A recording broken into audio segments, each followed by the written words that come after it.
So Lalit, my next question is for the second topic you want to discuss regarding where the C-suite, where C-suite thinking fails to take a fully balanced view of supply chain optimization.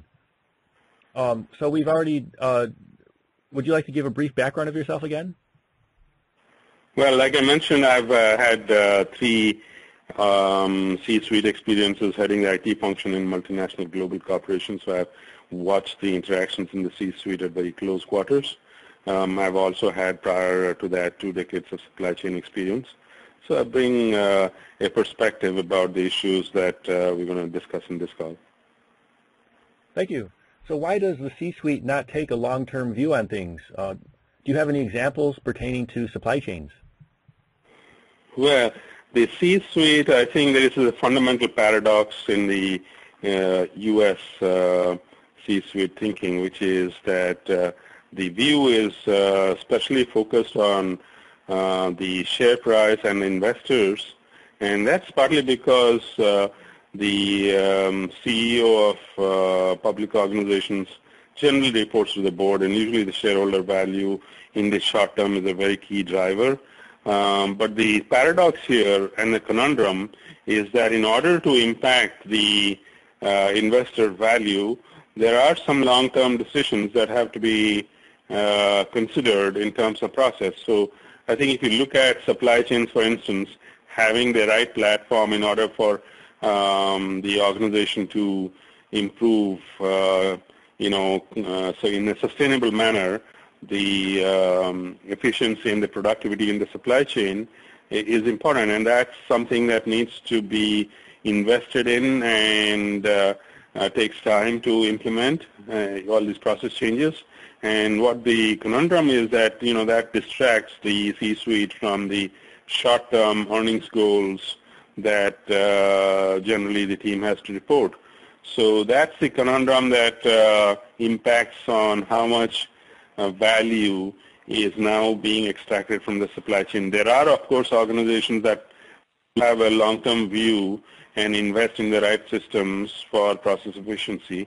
But in general, I think the driver of short-term financial reporting limits the organization's view on how technology and process changes can improve the supply chain efficiency over the longer term. Can you talk more about what problems does this create? Well, the first thing it creates is the fact that, there is immense pressure on supply chain folks to meet the short-term goals. And with that, sometimes the sub-optimization prevents the value from being realized. For instance, if we wanted to reduce cost in the supply chain by apportioning fixed costs by moving more volume without understanding the dynamics of the demand, you'd end up with excess inventory that blocks up cash on the balance sheet and also leads to margin depreciation. So I think the key here is to be able to use the process and the tools and the technologies to be able to produce the right quantity of the right product at the right time.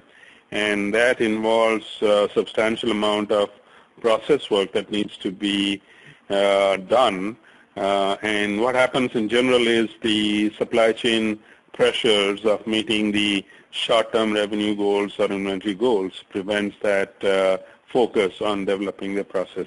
And so in the short term, you get a suboptimal performance of the supply chain, and you miss out on the long-term value that could be created. And that's why I think it's key that the CEO and the team view this strategically. And, the CFO view is generally of short-term cost optimization, and that needs to be balanced by the grunt work of process changes and system enablers. It's not that the CFOs do not understand the value, but, it is a question of trade-offs, and I think the CEO and the rest of the management team need to consider the impact of, having process improvements delivered in the longer term. So some short-term pain for long-term gain would be the sort of recommended approach here. And how can this be changed? Is there more you could say about how to change this? Well, I think the key is for the executives in the C-suite to have a very open and robust debate about these things, and also be able to articulate that in the communications, external communications, especially when these process work inhibits short-term results. The investor community is not generally very, let's say, forgiving about not meeting short-term earnings goals. But if that can be approached through good communications to explain the view that the supply chain needs process and technology investment in order for it to deliver better value over the long term, and in a sense that the value can be substantially higher than meeting the short-term earnings goals. I think if that communication is done effectively, the pressure on the executive team to focus on the short term versus the long term may be modulated somewhat, allowing them to be able to deliver some improved value. So that's, I think, my recommendation is that there has to be some discussion, some education, some evaluation of all these process improvement opportunities in order for the organization to be sustainably improving their supply chain performance over a period of time. And thanks again, Lalit. You're welcome, Dustin. It was great talking to you, and look forward to chatting again in the future. Thank you.